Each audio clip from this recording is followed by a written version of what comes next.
Chapter 8 Sources of Energy and Fuels. Key points. Known renewable sources of energy. Fuels. Renewable sources of energy. As the food we eat provides us with energy for doing work, similarly the food of vehicles is the fuel from which they get energy. Let's read about fuels in detail. Energy is the ability of physical objects to do work. The substances which produce energy are called sources of energy. We get energy from various sources. Our foods provide us muscular energy, coal and petroleum provide heat and light energy. On the basis of availability, energy sources are divided into two categories: known renewable sources and renewable sources.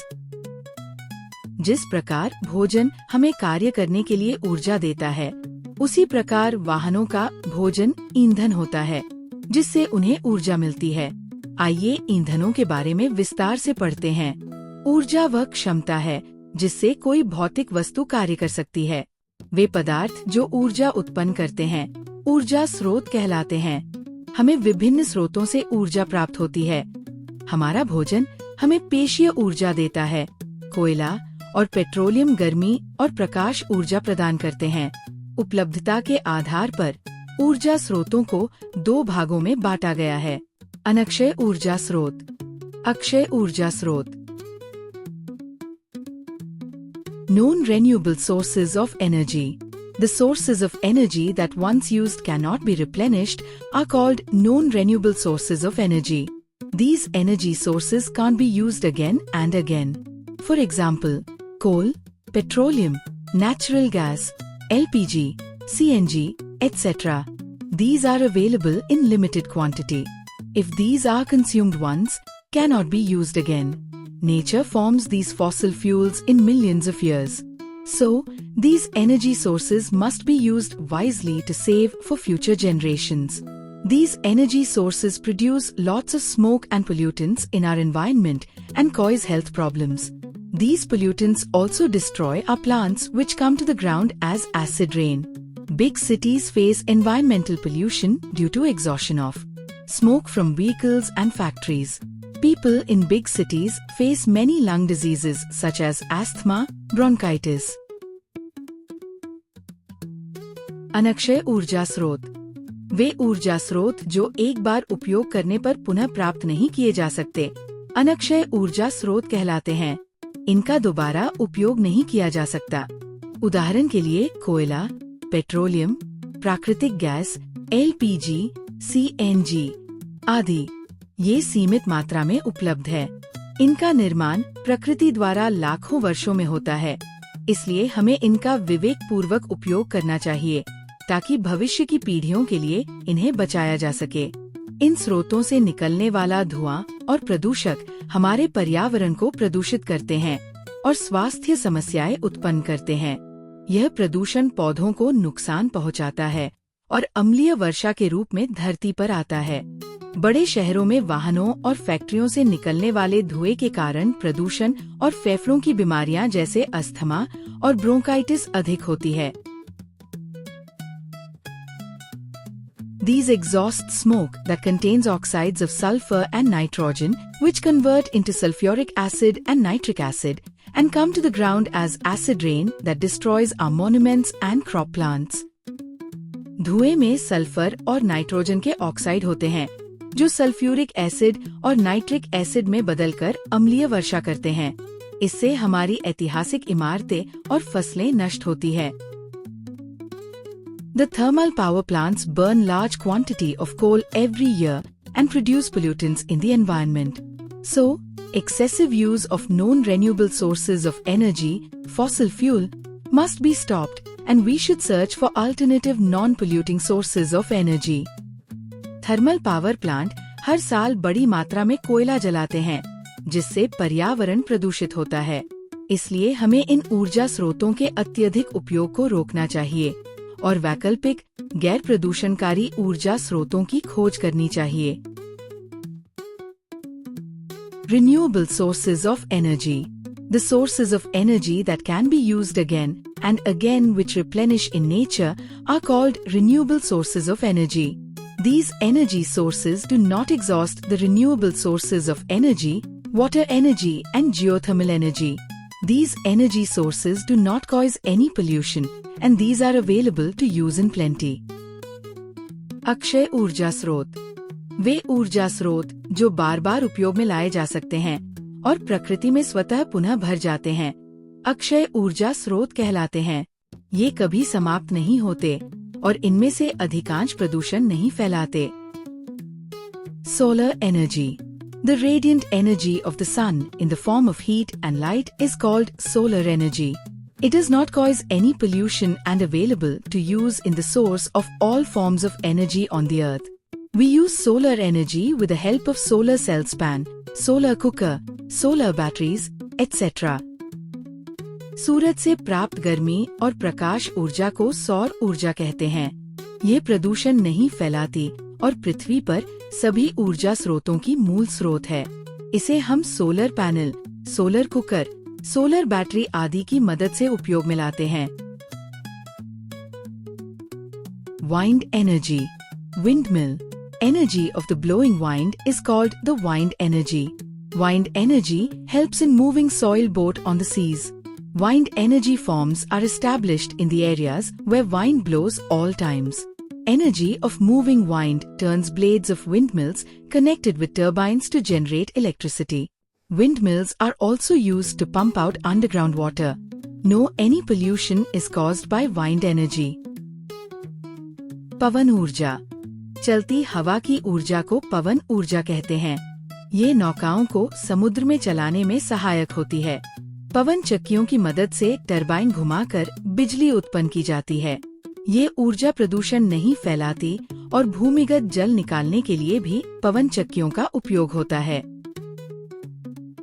Water energy Energy of flowing water is called water energy. It is used to generate electricity at hydroelectric power station. It does not cause any pollution.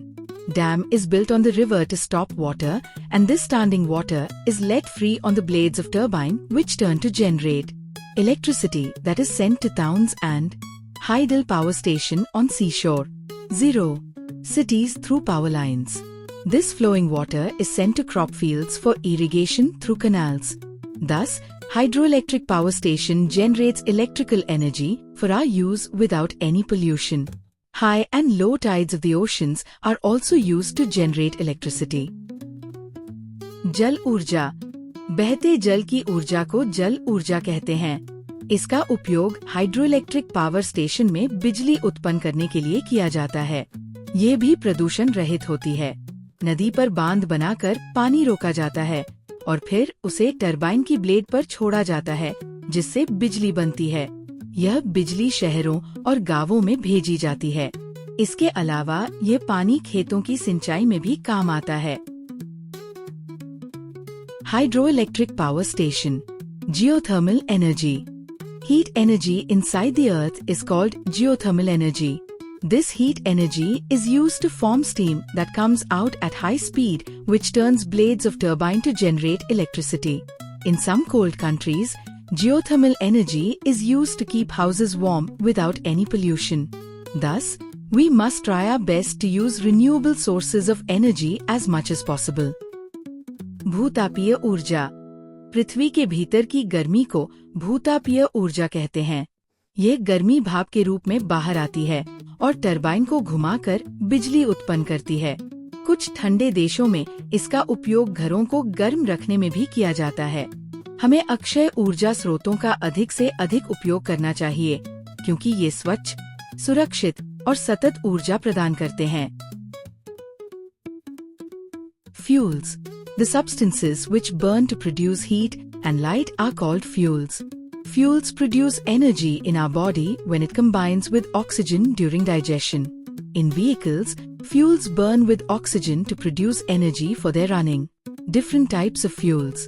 Fuels are classified into two ways on the basis of their physical states: solid, liquid and gaseous fuels, and on the basis of their availability, natural and synthetic. ईंधन वे पदार्थ जो जलने पर गर्मी और प्रकाश उत्पन्न करते हैं ईंधन कहलाते हैं। भोजन पचने पर हमारे शरीर को ऊर्जा देता है और वाहनों में ईंधन जलकर उन्हें ऊर्जा देता है। ईंधनों के प्रकार। ईंधनों को 2 आधारों पर वर्गीकृत किया गया है। भौतिक अवस्था के आधार पर ठोस ईंधन, द्रव ईंधन, गैसीय ईंधन। उपलब्धता के आधार पर प्राकृतिक ईंधन, कृत्रिम ईंधन। On the basis of physical states, solid fuels. The solid substances that produce heat and light on burning are called solid fuels. These include wood, coal and cow dung cakes, upla, bagasse. Early men were cooking food by burning wood. In some villages, in the remote areas firewood is still burnt in chulhas to cook food. भौतिक अवस्था के आधार पर ठोस ईंधन जैसे लकड़ी, कोयला, उपले, गोबर के कंडे, बेगास, गन्ने के रेशे। पुराने समय में लकड़ी का उपयोग खाना पकाने में होता था। कुछ गांवों में आज भी चूल्हों में लकड़ी जलाकर खाना पकाया जाता है। Different types of coal were used to run trains up to recent time, but due to limited availability of coal, now electricity is used to run trains. Although coal is still used by the thermal power plants to generate electricity used for running factories and street lighting. Liquid fuels. Petroleum products such as diesel, petrol, kerosene are liquid fuels which burn to produce energy. Our motor vehicles run on petrol and diesel. Kerosene is burnt to produce heat for cooking food and in petromax or lantern for lighting in villages where electricity is not available. Due to limited availability of coal, our trains also run on diesel. Kerosene is the main fuel used in jet aeroplanes. द्रव ईंधन। Petroleum पदार्थ जैसे diesel, petrol, kerosene. वाहनों में petrol और diesel का उपयोग होता है। केरोसिन का उपयोग स्टोव में खाना पकाने व पेट्रोमैक्स में रोशनी के लिए किया जाता है। वर्तमान में डीजल इंजन का उपयोग ट्रेनों को चलाने में होता है और केरोसिन जेट विमानों में ईंधन के रूप में प्रयोग किया जाता है। Gaseous fuels. Natural coal gas and hydrogen are gaseous fuels used to run factories. Nowadays, liquefied petroleum gas, LPG, also known as cooking gas, is used in gas stove to cook food. Compressed natural gas, CNG, is used to run vehicles in big cities. These gases are pollution-free. These do not produce smoke or leave ashes. गैसीय ईंधन जैसे प्राकृतिक gas, hydrogen, LPG, CNG. LPG gas stove में खाना पकाने में उपयोग की जाती है। सीएनजी का उपयोग बड़े शहरों में वाहनों को चलाने के लिए होता है। Gas fuels are more efficient fuels available in cylinders and it is very convenient to handle and keep safe. ये गैसें अधिक प्रभावशाली होती हैं, धुआं नहीं करती और इन्हें सुरक्षित रूप से सिलेंडरों में रखा जा सकता है। On the basis of availability, natural fuels, all fossil fuels, wood, coal, natural gas, petroleum are formed in nature. Coal, petroleum, natural gas are formed from dead remains of plants and animals buried inside the earth. The sun is the ultimate source of all fuels in nature. It helps plants in photosynthesis to produce foods like fruits and nuts, and to grow into large trees from which we get wood as fuel to burn in chulha. The dead remains of large number of trees buried deep inside the earth changes into coal. Petroleum and natural gas are also formed from dead remains of animals trapped between the rocks inside the earth. It takes millions of years for coal and petroleum to be formed. So, we must use them wisely to save for future. उपलब्धता के आधार पर प्राकृतिक ईंधन जैसे कोयला, petroleum, लकड़ी, प्राकृतिक gas. ये सभी ईंधन प्रकृति द्वारा बनाए जाते हैं और इनमें से अधिकतर जीवाश्म ईंधन हैं, जो मृत पौधों व जानवरों के अवशेषों से लाखों वर्षों में बनते हैं। सूर्य इन सभी ईंधनों का मूल स्रोत है। सूर्य की मदद से पौधे भोजन बनाते हैं और बड़े पेड़ों में बदलते हैं, जिससे हमें लकड़ी मिलती है। मृत पेड़ पौधे समय के साथ कोयले में बदलते हैं। पेट्रोलियम और प्राकृतिक गैस भी मृत जानवरों के अवशेषों से बनते हैं। Synthetic fuels are fuels for future fuels, such as coal, petroleum are limited in quantity, and demand for these is increasing day by day. So scientists are always trying to find new alternatives of the fossil fuels. Synthetic fuels are produced from natural gas, coal or biomass feedstock through chemical conversions. Liquefied petroleum gas, LPG, and compressed natural gas, CNG, are even more efficient pollution-free synthetic gases used as fuels. वैज्ञानिक अब ऐसे ईंधन बना रहे हैं जो प्राकृतिक gas, कोयला या जैविक पदार्थों से रासायनिक प्रक्रिया द्वारा बनाए जाते हैं। ये भविष्य के ईंधन हैं। LPG और CNG जैसे ईंधन कृत्रिम रूप से बनाए जाते हैं और ये अधिक प्रभावी, स्वच्छ और प्रदूषण रहित होते हैं।